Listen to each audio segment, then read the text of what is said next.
Rosenberg, Texas City Hall agitates the public for financial benefit. On today's Corruption Report, you'll see the darkest side of policing for profit.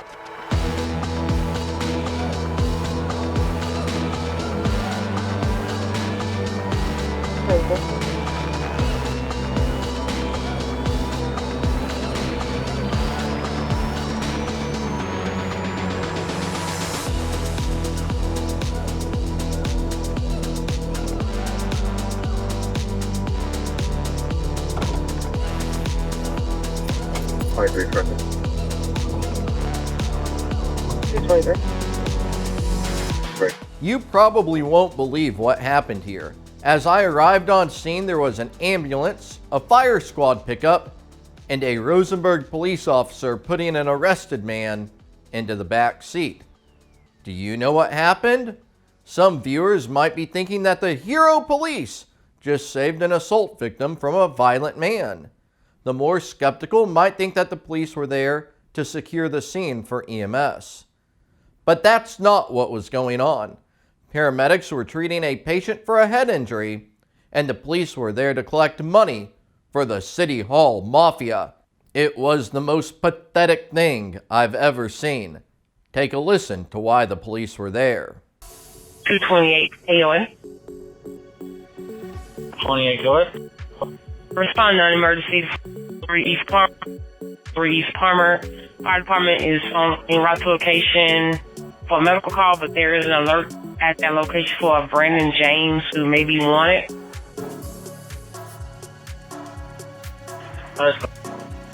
28 information. I can't locate a subject's jacket for that subject, last name James.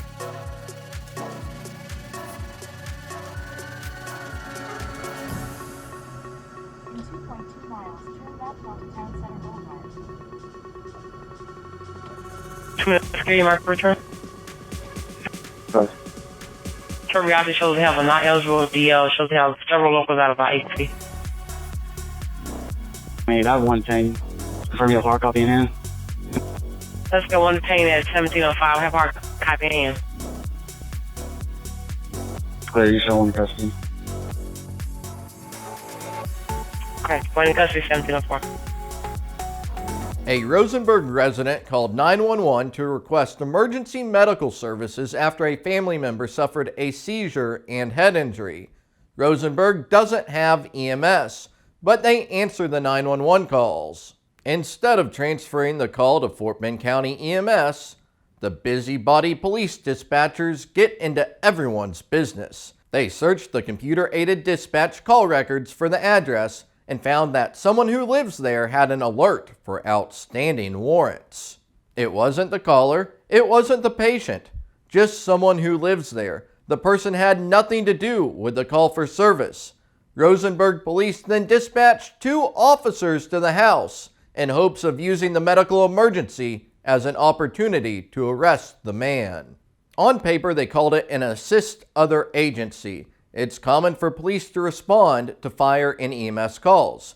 Without hearing what happened in real time, the dirty tactics would never be known. The police weren't there to secure the scene for fire or EMS. Neither fire nor EMS requested the police to arrive. Police were not initially dispatched to the call. The police were sent for the sole purpose of finding and arresting the wanted man. If it was about scene safety, the police would stay for the entire medical call, right? Here's what happened on scene.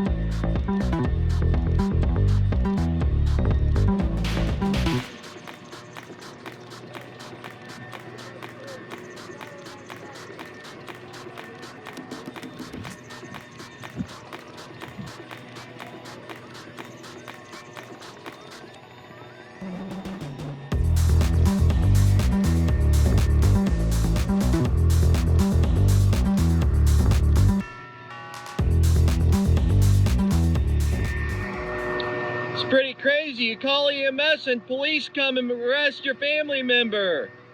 As soon as y'all called EMS, they got on the radio. They go, hey, someone at that house has a warrant. Send the police. That's Rosenberg Doug's there. You see him running away? That's Rosenberg Doug. That's the thugs. If you hear me say Rosenberg thugs, that's what I'm talking about. They arrest my friend at city council for calling them thugs. Are they okay?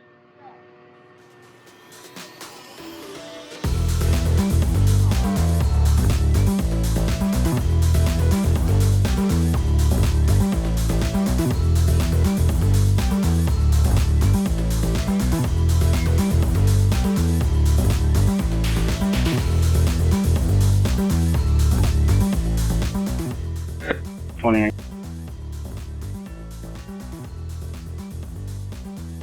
228. 20. What's the total on the warrants? Stand by.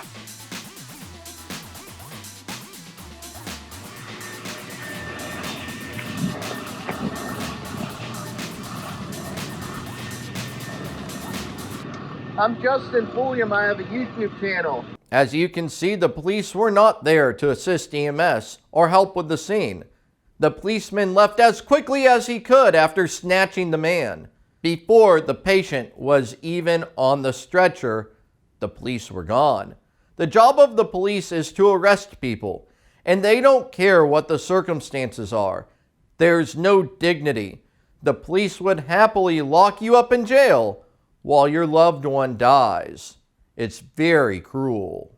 This was a true medical emergency, and head injuries are serious situations. Keeping the patient calm is an important part of patient care. Instead, the police storm in to create chaos. It's as if the city of Rosenberg is intentionally trying to create the worst possible patient outcomes. A hero police officer could not be bothered to wait 10 minutes for the patient to be transported before making his brave arrest. You can't even tend to an injured friend or family member without the police jacking with you.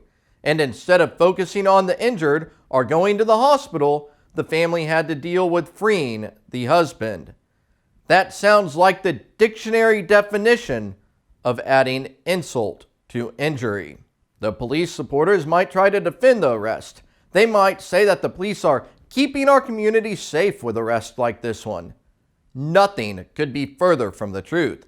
This was not about safety. The man was not violent. It wasn't a felony warrant or even a warrant in any county criminal court. It was not an urgent matter. He was not wanted for any crime against another. It was about collecting revenue for the city of Rosenberg. He had $2,500 worth of unpaid traffic tickets. Yes, you heard me right. The Rosenberg City Hall Mafia terrorized the family during a medical emergency just to make a couple $1,000. They must be getting very desperate. Using a medical emergency to shake down the family for money, it's one of the most morally outrageous things I've ever seen. 228. Good. Totaling $2,563.60. Can 10-9 thing cut out? 2563.60. It's not just about bad cops. The city of Rosenberg administration is corrupt, including the police chief and city manager. They need to be replaced. Actually, I think they need to be prosecuted. And I'm not just running my mouth. I filed criminal charges against them earlier this year. The city administration's culture and procedures are very aggressive, immoral really. Not just against the public, they often treat city employees and police officers poorly too. I'm not letting the cop off the hook though, and I think he knows what he did was wrong. A good cop would check back in service and say that the people on location did not identify. Let this be a lesson about calling 911. Most government agencies in Texas have police first 911 call centers. That means that the police dispatchers take your information and the police are first notified of fire and EMS calls. After that, the fire and EMS services are notified. There is often a delay of several minutes between the time police are dispatched and the time medical services are finally notified of the emergency. In the meantime, the police will use any information gathered to see if they can attack you. For example, people often go to jail after calling EMS for an overdose. The government has demonstrated that it cannot be trusted to provide effective and benevolent emergency services. A worthy activism project would be reorganizing your local 911 services so that medical and fire calls are prioritized and isolated from law enforcement. You should be able to call for life-saving medical intervention without worrying about the police attacking you or your family members. People should not be afraid to call 911. But the Rosenberg police will use any opportunity to take you to jail. No one is safe, whether you are the caller, a suspect, a witness, a family member, a victim, an injured patient. It doesn't matter. If you have a warrant or they can pin something on you, they will arrest you. Robert Velasquez called the police for help in 2016. They arrived and arrested him on an unrelated county warrant. Instead of taking him to the Fort Bend County Jail, they left him in the Rosenberg City Jail, where he died the next day. He was a wonderful man. He was very, very well liked.